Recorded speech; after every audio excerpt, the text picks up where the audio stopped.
Hello, ladies and gentlefolk. Welcome back to Mono Plays. I'm Mono. Today we're going to be talking about a statement made by Alana Pearce. She made a statement about a month and a half ago, maybe, on Twitter in response to some guy. Don't know who he is. I barely even know who Alana Pearce is for that matter.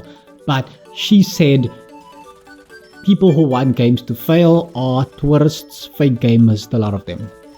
I'm just trying to make sure that is the quote exactly. It's not in front of me right now. I'm just kind of doing it off of memory. You will see the quote on screen, hopefully even see the context of who she's responding to and what they were talking about. But I wanted to go into this statement because I think it's a little bit indicative of something. That something being the nature of games media, and gamers in general, as well as just like online media discussion these days. It always seems to be a know you kind of thing. And I feel like this statement is just that, but like, it's like, is the word microcosm of all of these things.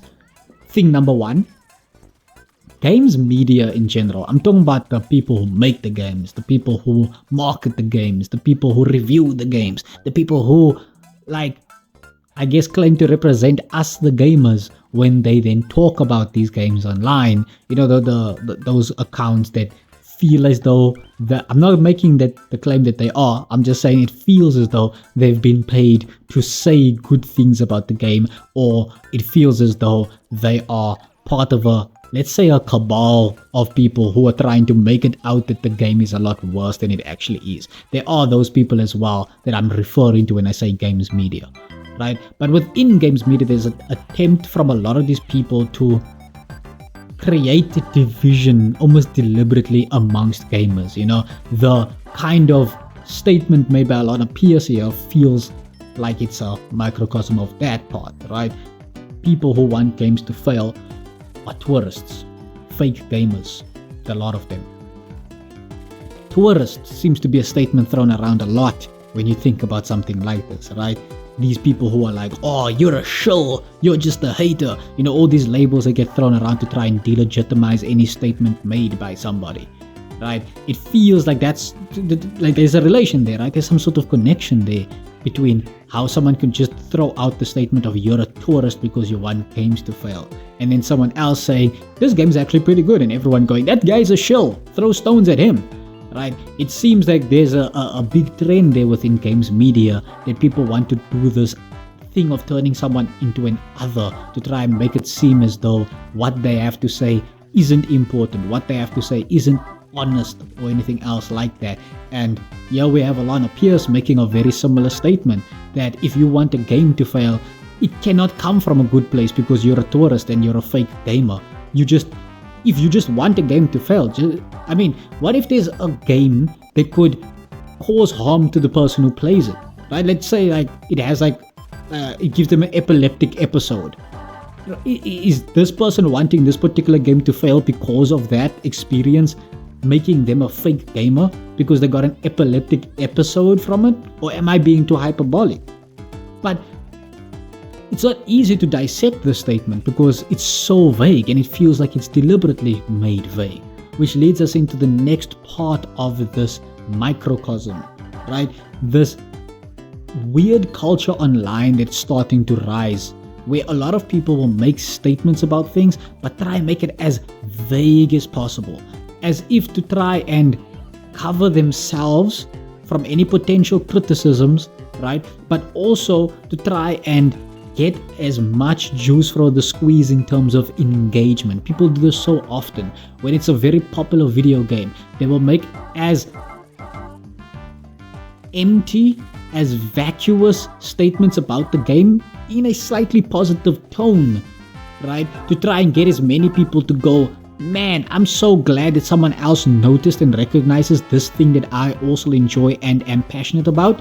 And if anything turns sour in the future regarding that video game, they can say, yeah, I kind of had the suspicion that things would turn out that way. That's why I wasn't going into too many details. You know, it's like this thing of trying to always make sure there's an exit strategy in the statements that you make about stuff, and it just feels kind of dishonest. It's not like you shouldn't do that, it just feels dishonest. I noticed something like this regarding the Sparking Zero video game, right? When Sparking Zero came out, there were so many people making so many different praises of the game that had nothing to do with the actual content of the game. They were like, oh man, wait, you can do a charge up attack with Goku? Whoa, that's crazy, man.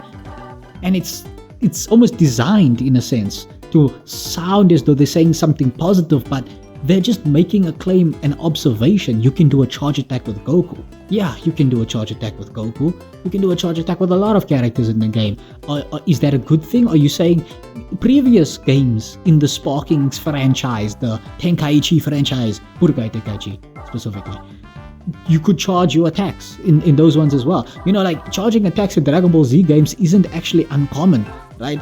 It sometimes is, but it's not entirely that way, right? Like charging attacks in Dragon Ball games in particular is not uncommon. So it feels weird when someone says that as if it's some sort of grand discovery. Wow, you can do a charging attack with this character, like my guy.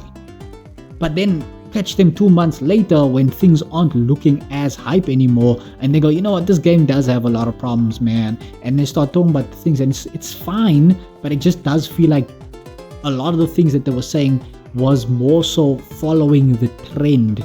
They were aware that so many people are looking forward to this. I can't be the guy to commit the social faux pas of speaking ill of this thing at present. So you get a statement like the one made by Alana Pearce, once again going into people who want games to fail are tourists, fake gamers, a lot of them. This is a statement that can be rephrased, recaptured in so many different ways, can be reinterpreted in so many different ways should someone want to. They might even say, I didn't mean tourist as a bad thing, you know. Some people are going to be touristy, right? And just like how if you were a tourist in Italy and you behaved like an Italian, you're a fake Italian, and it's not a bad thing to be a fake Italian, you know. Like as soon as you get more ingrained in the culture, maybe you become indistinguishable from Italians. But up until then, it's not necessarily a bad thing to be considered a fake of that thing. You know, there's plenty of fakes that actually even sometimes do better than the actual thing. You know, you could rephrase the structure of that statement in that way. It's not as positive, but it does at least try and cushion a lot of that statement. You might want to rephrase it to say something to the effect of, I'm talking about the people who actually go out and like make hate campaigns revolving around games. Those people who want the games to fail. I'm talking about the stalkers, the crazies, the ones who light people's cars up on fire, the ones who like vandalize property. I'm talking about those guys. Those are the fake gamers. You know, like there's a lot of different ways you can interpret that statement and reinterpret that statement should things turn sour. So it doesn't feel like this is a very honest statement made by her. Not to mention, even with my limited experience of watching Alana Pearce's videos on YouTube, I have seen her say in one of her videos, I believe it's the 7 out of 10 video where she explains the 7 out of 10 score, at least from the perspective of a former IGN journalist. She explains in that video a sentiment that she has being something to the effect of, if I have an opinion about a game, that opinion should not be considered to be more valid than another person's, right? Just because they have that opinion that they have, theirs isn't no more valid than mine, and mine isn't more valid than theirs, right? Some random guy who's never played a game before can still have valid opinions about video games. It's just an opinion. That was sort of the sentiment that she had. Now, that was in regards to video games. I'm going to be fair. But I want to extrapolate that belief further, right? Because this is not too far off. That was opinions about the video game. This is now whether or not you're a gamer. She believes that if you want a game to fail, at least in this statement it seems that way, she believes that if you want a game to fail, you are a tourist and a fake gamer. She seems to equate the two to each other. Being a tourist is being a fake gamer, as the statement seems to imply. And I feel as though if you're somebody who believes that your opinion regarding video games, at least in the context of the reviews, if you have an opinion about that video game, your review being a 6 out of 10, a 5 out of 10, and 10 out of 10 should not be more valid than another guy thinking that it's a 4 out of 10. Likewise, that guy thinking it's a 4 out of 10 should not be more valid than you thinking it's a 6 out of 10, right? You seem to believe that, but you don't seem to believe that someone thinking a studio is a 4 out of 10 is more or less valid than your opinion, right? You seem to think that their opinion, in fact, is rather invalid because they think that that studio is a 4 out of 10, and you seem to think that the studio is not a 4 out of 10. Therefore, this person has a trash opinion, they suck, they are a fake gamer, tourist, cry about it. It just doesn't feel like you are being exactly fair here. There's not a lot of charity being offered in favor of the people who might or might not want the game to fail for reasons that we don't even know if they're valid or not. There's just no opportunity for anybody to wiggle through and be like, but what if this is valid? And it makes you wonder, if someone, Alana Pearce, was fairly positively opinionated upon, if she had a very positive outlook on that person and that person's perspectives in video gaming as a hobby, would she offer them that same level of charitability should they say, I want X studio's game to fail? Would she go to them and say, oh, but why though? Or would she say, nah, can't believe you're a fake gamer, you've betrayed me? Would she do that or nah? And then if that is the case, or if that isn't the case, when we look back at this statement as to being something that she doesn't actually believe and shouldn't actually be taken seriously in any capacity, but then why say it? Is it to signal to somebody? Which then you get out to the final point of this video, right?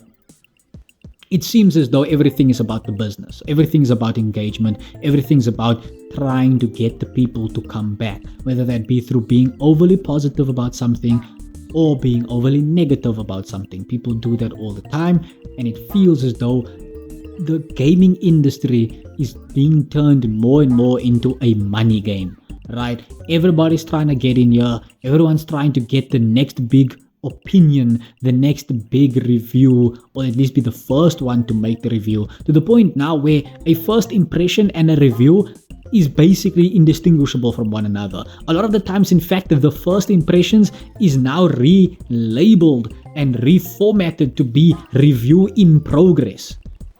Not even really first impressions anymore. It's just, this is a review in progress. We give you our first impressions and then we will review the game.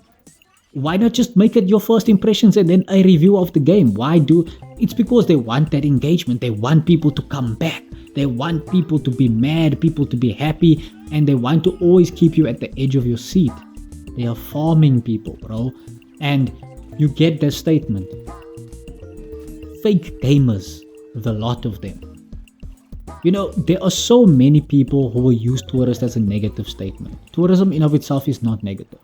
Many countries in the world bank on tourists coming to their country, spending cash, leaving the country.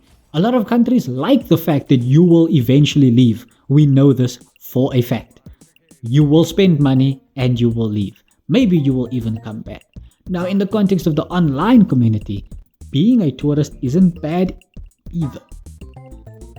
It can be, and quite often, in fact, these days, it seems to be that way, right? There are some people who come into the gaming community hoping to sell their... I'm trying to be careful with my words here. They're hoping to try and sell their materials produced on other platforms. Yeah, we'll use that word. We'll use that phrase. And I'm going to even make it more PG-13. Some people will do it to be like, hey man, come to my Patreon, right? Here's some things that I do in the gaming community, but subscribe to my Patreon for more, yada, yada, yada. Right there, we keep it PG. But there are some people as well who just genuinely are testing the waters. Maybe they haven't partook in the hobby of gaming when they were younger, and now they're doing so, right? And these people don't always feel welcome in a community like gaming, where gamers are already at each other's throats. Things get really competitive. Things can even get, dare I say, a wee bit toxic, right? And these people will naturally not have the same resilience towards that, and they would leave and therefore be labeled a tourist. But these people provide some level of exposure to the video games, and the video gaming community, and these people are trying to find a space that they may or may not like. So to just treat them all as if they're bad off the bat is unfair. But I do think that there should be some caution, because once again, there are some people who just come into the communities online everywhere, in every gaming community online.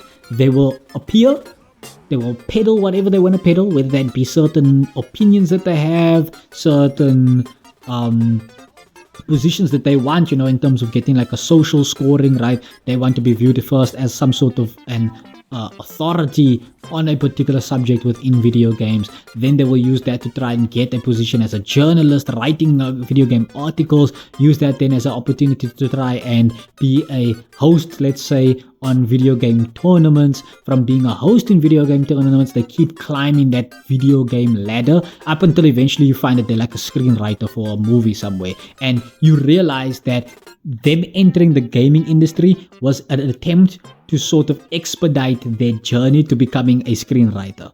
That was actually what happened. And that doesn't feel nice. It doesn't feel good. It feels like you're being used. And that's the thing. Everybody doesn't like to feel like they're being used. And yet it feels and seems like that's exactly what's going on within the gaming industry regarding games media. We are being used. We are being told you should feel this way about this. You shouldn't feel that way about that. And if you do or if you don't, you're a fake gamer. You're being held at gunpoint with the status of gamerhood. Wow. Like, what is the internet really starting to become? You start to wonder, hey? So many different people, all of them claiming that they're the right side. This person is liking this game, they're not a real gamer, they're a show. That person doesn't like this game, they're not a real gamer, they are a hater. Both people shouting the exact same argument using a different word, show or hater, right? But they're saying the exact same thing about one another. Why is this happening? It feels as though gaming has become some sort of ideological cudgel to beat over the head of your opposition. And that's plainly and blatantly it. But that seems to be just the thing that happens on the internet these days. In particular, Twitter seems to be a place where that happens. I can't speak for it. I don't tweet. I don't do the tweetings, right? Maybe not yet. Maybe I have to at some point in future. But as of right now, I don't, right? But it does appear as though everybody online has this unbridled desire to come across as if they know what they're doing, they are correct, and someone who opposes them has to be wrong. Somebody goes online and says, man, you know what I don't like? I don't like McDonald's fries. And this person comes out and immediately goes, yeah, I bet you don't like milkshakes either, scum. What, you don't like waffles? It's like, bro, I said I don't like the fries. I never said anything. Well, what are you doing? Why are you taking this to mean something else? It happens on the internet quite often. So I guess gaming shouldn't be any different. But I feel as though the presentation here is leading towards that. No, in fact, I think gaming should be different. I think people should treat it as a hobby where you use it to escape, enjoy a little bit of fun, share that fun with people, and maybe get into a little bit of conflict about why you had fun and if you're better than the next person. But if you think that someone should be revoked of their gamerhood title simply because you don't like what they had to say about a game, maybe we should start to reevaluate our own positions instead of trying to look at others and delegitimize them. Sometimes the glass house is the one you're living in, and yet you are the one throwing the stones. Well then, that's it for now, folks. I hope you enjoyed the video. Leave a like if you did like it. Subscribe if you want to see more. You know, all the good stuff that people normally say. I just wanted to fly in here at the end. Real smooth, right? You won't even realize that this is recorded at a later point in time, of course. Not because the audio quality is just wildly different. But look, I made a Twitter. So I'm going to be doing some tweetings. And if you really, really hate yourself, you can also look for me on Reddit. I'll put those down in the description below. Yeah, they're not gonna be very active, so don't expect much there. But like, if you really just don't like me and you wanna just tell me that, you know, you don't wanna come to the video and tell me, you just wanna let me know on those platforms, I'll be there, maybe. Bye.